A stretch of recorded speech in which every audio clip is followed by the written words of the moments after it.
So the weather's been nicer, so you find yourself hiking or running more, and it's a great feeling being outside again. You're spending hours on your feet with a backpack full of water and snacks, or pounding the pavement with speed intervals. Whether it's running shoes or hiking boots, man, those dogs are barking. So how can you ease the discomfort of tight, restricted muscles in your calves and feet? Well, here are a few suggestions for mobilizing, stretching, and rolling out your calves and feet. First, let's start by getting those ankles mobile with ankle mobility lunges.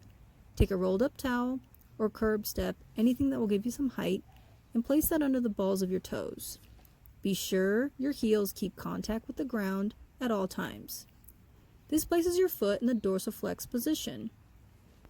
Now lunge straight forward with your free leg. Keep that back knee straight, and you should feel the stretch along the back of your calf.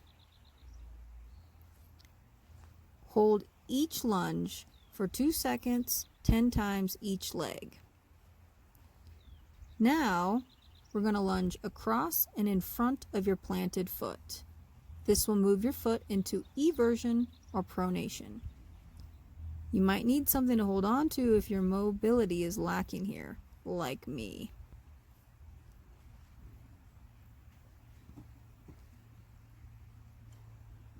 So lastly, you want to lunge forward and out.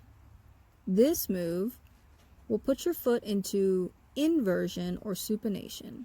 Again, you want to do all 3 moves 10 times per leg and hold for a count of 2 before moving back to your starting position.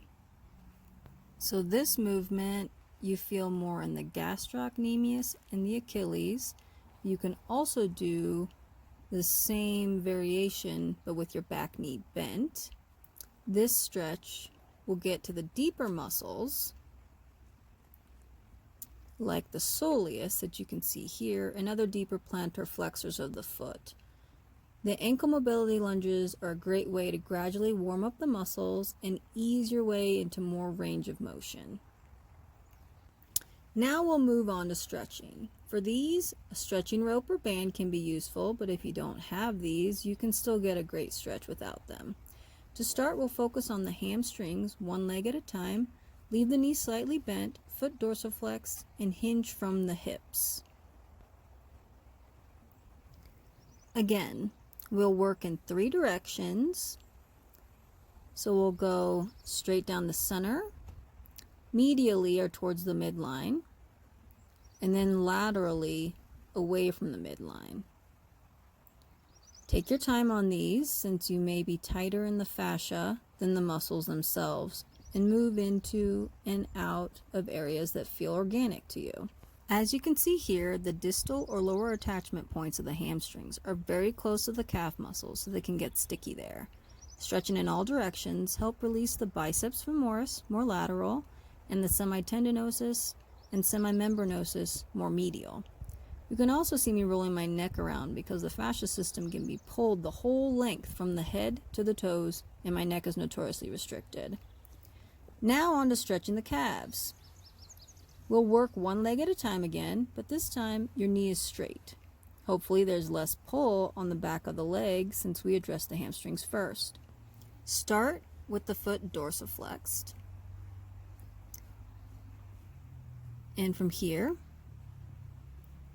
we'll just smoothly move through to plantar flexion. You can do these passively by only using the rope. You can do them actively by only using your muscles, and you can do it resisted by putting a little bit of pressure against the rope.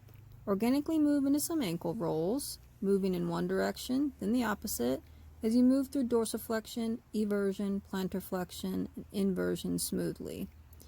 If you feel the movements are not smooth, feel free to spend as much time on troubled areas, like my lack of dorsiflexion. So the muscles we're targeting are from posterior to anterior, the gastrocnemius, the main muscles that we think about when we're talking about the calves, the flat muscle underneath, the soleus, and the Achilles tendon that they both share. If we move to the lateral side, there are the peroneals and the tibialis anterior, as well as other deep dorsiflexors right along the tibia or shin bone. Now with this bent knee variation, you can access the deeper muscles, the plantar flexors.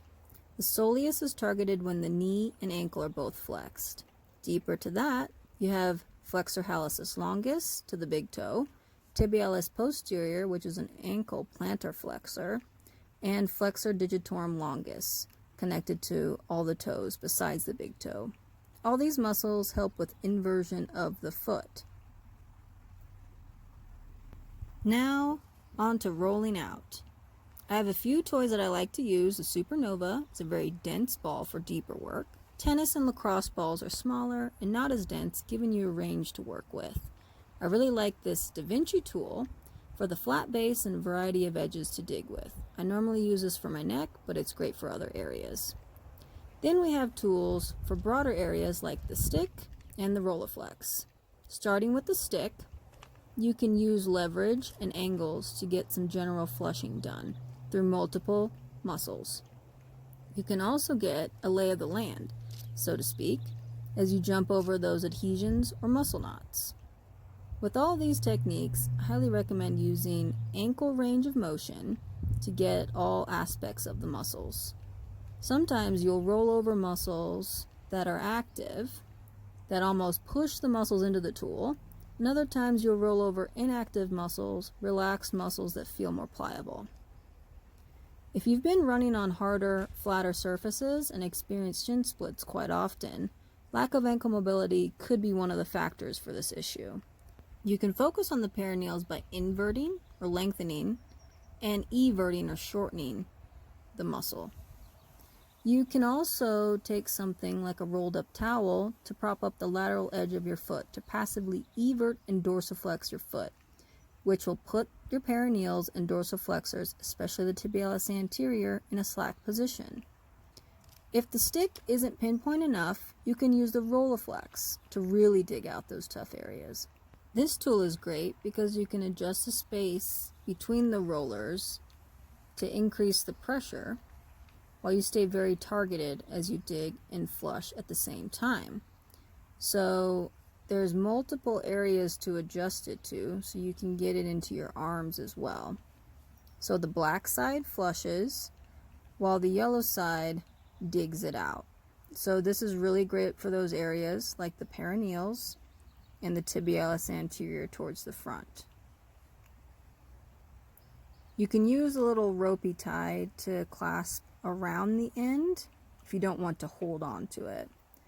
But I was just having a little bit more control with the variation of pressure by keeping it open. So now you can bring that digging, rolling side on the yellow towards the back of the calf. You can start to get into some of those deeper plantar flexors, and you can tell by the cringy face that I'm giving off here that I'm getting into some pretty sticky, gnarly areas. So that was a very versatile, adjustable Rolleiflex. Next is the Supernova. This dense ball will stay put as you put your leg on top of it. You can start down by the ankle and gradually move it up towards the knee as you rotate the whole leg. Again, ankle movements will also expose those problem areas better.